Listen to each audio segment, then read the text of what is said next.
GST வரி விதிப்பில் செய்யப்பட்டிருக்கும் சீர்திருத்தங்கள் நாளை முதல் அமலுக்கு வருகிறது. இதன் மூலமாக அத்தியாவசிய பொருட்கள், மின் சாதனங்கள், வாகனங்கள் உள்ளிட்டவற்றின் விலை குறைய உள்ளன.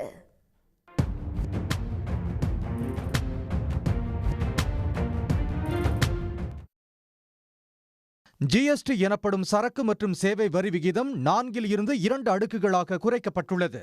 இதன் மூலம் பால், முட்டை, தயிர், உப்பு உள்ளிட்ட அத்தியாவசிய உணவுப் பொருட்களுக்கும் பன்னீர், பீஸா, பிரெட் ஆகியவற்றுக்கும் வரி விலக்கு கொடுக்கப்பட்டுள்ளது.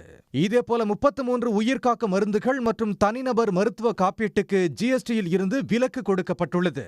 வெண்ணெய், நெய் உள்ளிட்ட பால் சார்ந்த பொருட்கள், தின்பண்டங்கள், குளிர்பானங்கள் உள்ளிட்ட உணவுப் பொருட்களுக்கான ஜிஎஸ்டி வரி 12% இருந்து 5% குறைக்கப்பட்டுள்ளது.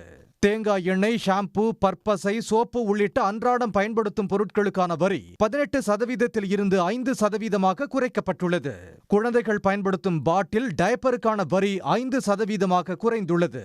ஏசி, டிவி, பாத்திரம் கழுவும் இயந்திரம் உள்ளிட்ட வீட்டு உபயோக பொருட்களுக்கான வரி விதிப்பு 28% இருந்து 18% குறைக்கப்பட்டுள்ளது. நீர் தெளிப்பான், சொட்டு நீர் பாசனத்திற்கான உபகரணங்கள் உள்ளிட்ட வேளாண் பொருட்கள், டிராக்டர்கள் மற்றும் அதன் உதிரி பாகங்களுக்கான வரி விதிப்பும் 5% குறைக்கப்பட்டுள்ளது.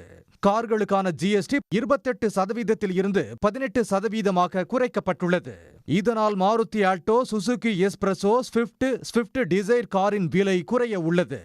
இதேபோல் Hyundai i10, Tata Tiago, Tata Nexon காரின் விலையும் குறைவதால் கார் பிரியர்கள் மகிழ்ச்சி அடைந்துள்ளனர்.